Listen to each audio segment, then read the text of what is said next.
So I was on a bodybuilding forum recently, and I had come across someone on this forum who said that they were suffering from psychosis. They were a bodybuilder who took whey protein, creatine, and branched-chain amino acids. They were also smoking pot, and they started suffering from a psychotic event. They went to their doctor. Their doctor said that they were schizophrenic and put them on antipsychotics. So this person on this bodybuilding forum was saying, hey, I'm not schizophrenic. I don't know what this doctor is talking about. So let's take a look at how this bodybuilder could have suffered a psychotic event. We'll start with pot. So if you start smoking pot as a teenager into a young adult, so 13 to 25 years old, your likelihood of experiencing a psychotic event dramatically increases. So pot is definitely a contributor to psychotic events. It's a psychoactive drug. And again, if you're a teenager and even into young adulthood and you're habitually smoking pot, your chances of developing a psychosis or a psychotic event dramatically increase. Now, what causes psychosis in the brain? It is historically caused by spikes in dopamine. If you have a dramatic spike in dopamine, or if your dopamine is perpetually high or completely out of balance with serotonin, you're more likely to suffer a psychotic event. So when we're talking about whey protein and we're talking about BCAAs, we can dramatically increase our dopamine levels. And let's take a look at how we can do that. So over here on the right side of the board here, I just pulled out 4 amino acids from whey protein. And these amino acids are really in all major protein sources. So we have tryptophan, we have tyrosine, phenylalanine, and leucine. Tyrosine and phenylalanine over here are used by our body to make dopamine.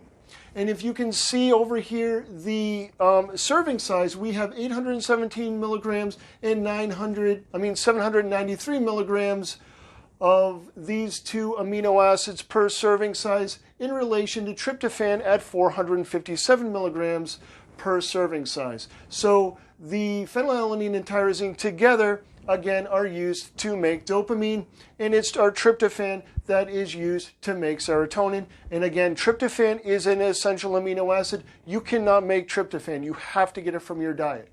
So again, phenylalanine and tyrosine are used to make dopamine. And again, it's elevated levels of dopamine that can lead to an episode in psychosis. So why am I bringing up tryptophan? Well, tryptophan is used to make serotonin, and it's when we have these high protein foods that lead to a decrease in serotonin levels. And it's these decreased serotonin levels that can actually cause an overproduction of dopamine. So what we're really looking at for healthy brain chemistry is a healthy balance between serotonin and dopamine. So if you are consistently eating these really high protein diets, you're likely to drop your serotonin levels. As a consequence, you may be overproducing dopamine. Moreover, we have a very high amount of leucine. Now, leucine is one of the branched-chain amino acids, and in whey protein alone, it is 2,716 milligrams per serving. Now, why do I bring up leucine here? Because leucine competes with tryptophan for absorption. So if we're already taking a lot of whey protein because we're bodybuilders and we want to put on muscle, we're already getting a dramatic amount of leucine, especially in relation to tryptophan. But then when you add BCAAs to the supplement program, your leucine levels are going to skyrocket. And that's going to really interfere with with your body's ability to absorb tryptophan, which again echoes back to the fact that these high protein foods, which are usually high in leucine, is going to cause a drop in serotonin.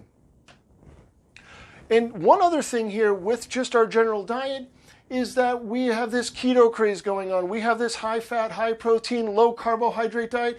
Well, guess what? It's the carbohydrates that help carry the tryptophan into the brain, where it can be used to be converted to serotonin and then subsequently melatonin.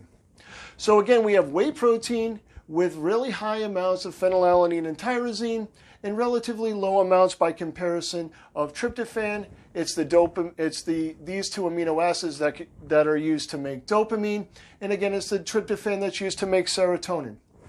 Now, another thing with exercise, if you're exercise, you're likely to increase your dopamine levels just by exercising, because exercise increases dopamine levels. And why does our dopamine level go up when we exercise? Because we convert dopamine to epinephrine. Now, epinephrine is used by muscles to release stored glucose as glycogen into the muscle, where it can be converted to ATP. So again, when we exercise, we increase our epinephrine levels through Whey by making dopamine. And it's again the epinephrine that binds to the muscle that releases our glucose that can increase our ATP.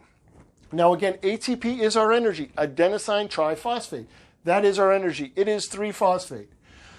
So we've covered leucine, we've covered branched chain amino acids, we've covered whey protein, and now our final bodybuilding supplement here is creatine. So when you look up these benefits of creatine and you overlay them with the role of dopamine in the body, there are a lot of similarities. So I'm going to say that creatine upregulates the sensitivity, at least, of dopamine. So how creatine works, I just wanted to bring up how creatine works very briefly. So creatine helps us recycle our energy very quickly.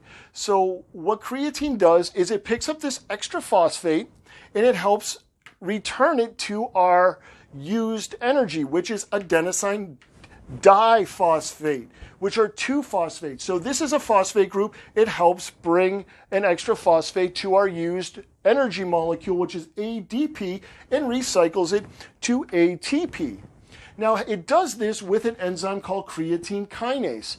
Now, creatine kinase needs magnesium, manganese, and calcium to work correctly. So if you are taking creatine as a bodybuilding supplement, you got to make sure you're getting enough magnesium, manganese, and calcium.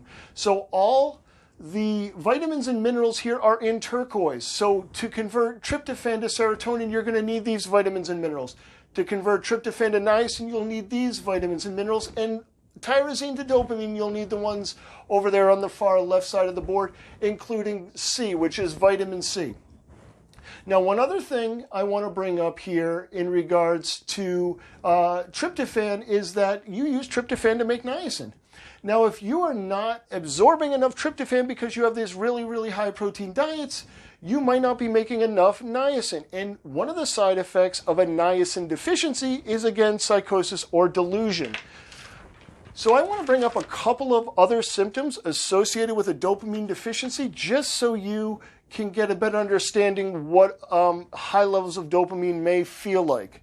So symptoms of high dopamine include muscle tic psychosis, hypersexuality, nausea, pleasure-focused behavior, mania, paranoia, intense reaction or lack of impulse control, constipation, emotional eating, aggression, and I'm going to add anxiety and inability to sleep or restlessness, because again, these high protein diets, if they drop tryptophan levels in the brain, you're not going to be making enough serotonin and you're not going to be making enough melatonin. So your anxiety levels may go up and you may not be able to sleep very well because you need melatonin to sleep.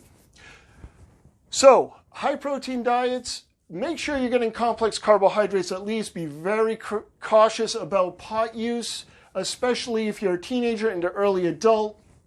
And I'm going to leave more supplements down below, the ones that I would recommend when you're bodybuilding.